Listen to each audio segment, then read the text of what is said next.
Here we are. According to my predictions, the Mavs advanced to the conference finals, beating the OKC Thunder and the rest in a very close series. Now, to be honest, I'm not one of those people usually who just goes ahead and blames their. Actually, you know what? Let me just talk about OKC, right? OKC, you feel me?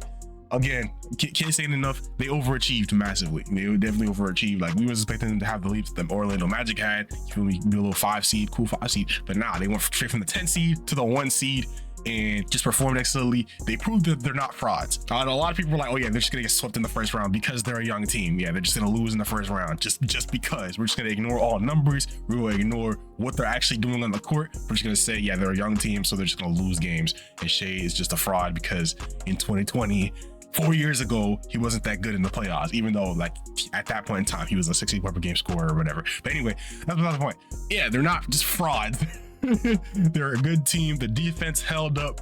The shooting, for the most part, held up. And they put up a fight. They definitely put up a fight in this series and swept the Pelicans last series. So yeah, like I think any of that fraud talk could just go. Now they got to worry about, all right, if they're going to cut Josh Giddey, or you feel me, or if they're going to move that pick, or they're going to use that pick, or what are they going to do with all around the edges stuff? Are they going to get another big, or are they going to stay with their lineup currently? All that other stuff. Like, now they know what to, now they have an idea of what to do with their young pieces, and they still got young pieces in the tuck anyway. The Mavs, yeah, that trade deadline, shoot, that trade deadline was crazy. They boys brought PJ Washington, they brought Daniel Gafford, they brought, yeah, like they just brought a ton of great pieces. They got Kyrie for basically nothing. Like, they got Kyrie for Dorian Finney-Smith, and Spencer Dinwiddie, but look at what Spencer Dinwiddie's doing. Dorian Finney-Smith is with the Nets in Cancun. So yeah, like they got him for basically nothing. So yeah, this is what happens when you put a team around Luka. He gets to the conference finals. People were calling them last year when they tanked at the end of the season to not make the play-in and instead just make the lottery. In the lottery, they got Derek Lively. Now look at what Derek Lively's doing, getting 15 rebounds off the bench, like in a game 6. Before I even get to freaking the star players and the narrative stuff, I need to talk about the refs, bro. Like, we need to talk about these refs, bro. Now, normally I'm not one of these people who just says, like, when I see people talking about, oh, my team versus the refs, Lakers versus the refs, Nuggets versus the refs, Celtics versus the refs, all this other stuff, I'm just like, yo, just play basketball, bro. Just watch basketball. Like, it's not that serious. Like, everyone has to deal with the refs at the end of the day. You just hoop, you feel me? But in this case, bro, it was kind of egregious, bro. I'm not gonna lie to you, it was kind of egregious the whistle they were getting. And I'm not even saying that they were foul baiting necessarily, because I think everyone tries to get fouls in some one way or another just because that's how you play basketball. But like, I'm not even gonna say they was on some back in the day James Harden stuff where it was just like, so let me just jump in the air and we flail my arms, all type of stuff. But there was a point where it was just Luka would drive into the paint, get fouled like 3 times on a drive, and then lose the ball, and they just say, yeah, that's just a turnover. He didn't get fouled at all. And then on the other end, Shai would just do that little halfway Austin Reeves timing, the little lean back or whatever, or a little like head nod or whatever, and then boom, he just gets a call. It was just kind of egregious, the level to which the refs were just giving Thunder calls. Whatever, it is what it is. I will say that if the Mavs literally shot league average from free throw line in game 5, we wouldn't even be here right now. But you know, it is what it is. That happened, so now we're here. So yeah, at some point you do have to just deal with the refs. Like, Luka was stop complaining to the refs, and he locked in. So yeah, at some point you feel me, ball in any weather in the circumstances that you're given. But I'm not gonna let the ref stuff slide, bro. Like, I'm not even saying that Shai was like a super free throw merchant, because at the last 2 games of the series, like he didn't shoot that many free throws.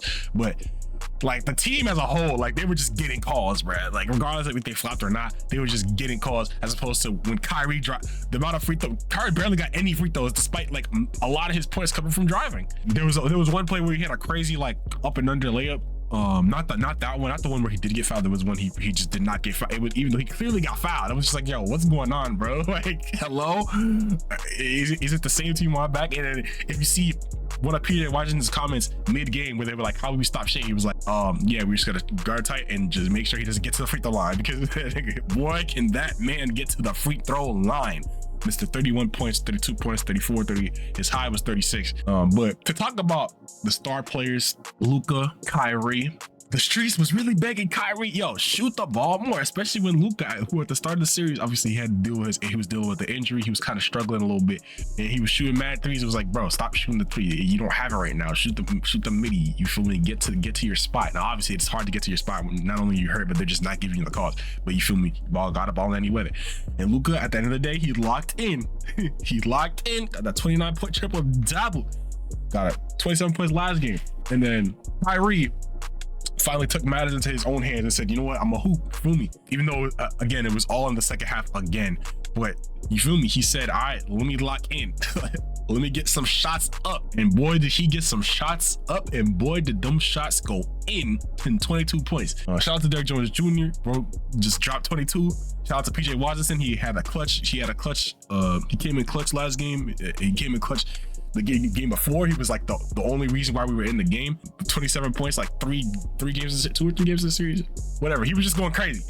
He was just going crazy. Like, the fact that we have these role players that can go, they can, you feel me, do a spark is testament to the team that, hey, shout out Mark Cuban. He really did something with this one. Jason Kidd, you know, he definitely was in the coach off. He was in the coach off with Mark Daignault. I'm not gonna lie, that fourth quarter in game 6, the defense was looking kind of suspect. I'm not gonna lie to you, but it is what it is. We're here now. But yeah, like I said before about Luka and Kyrie, he said in the interview, he was like, yeah, I'm gonna take the shots when needed, and he took the shots when needed, and that's how they won the game. So yeah, good work on them.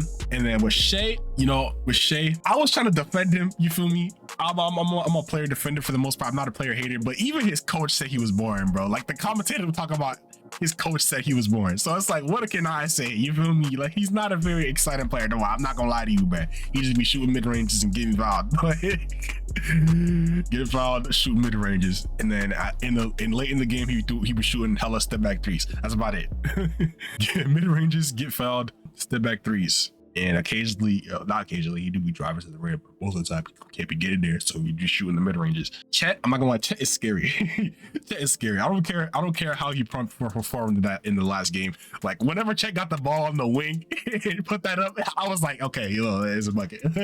I was like, that's a bucket, bro. Chet is scary. I ain't gonna lie, Chet got aura.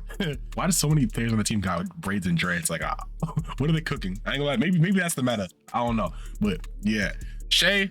He stayed consistent. He stayed consistent in the playoffs. So I can't even, that's the one thing I'm not gonna take away. The guy stayed, he was 31 point per game from 31, 30, 29, 27, 32, 30, 34. You stay consistent.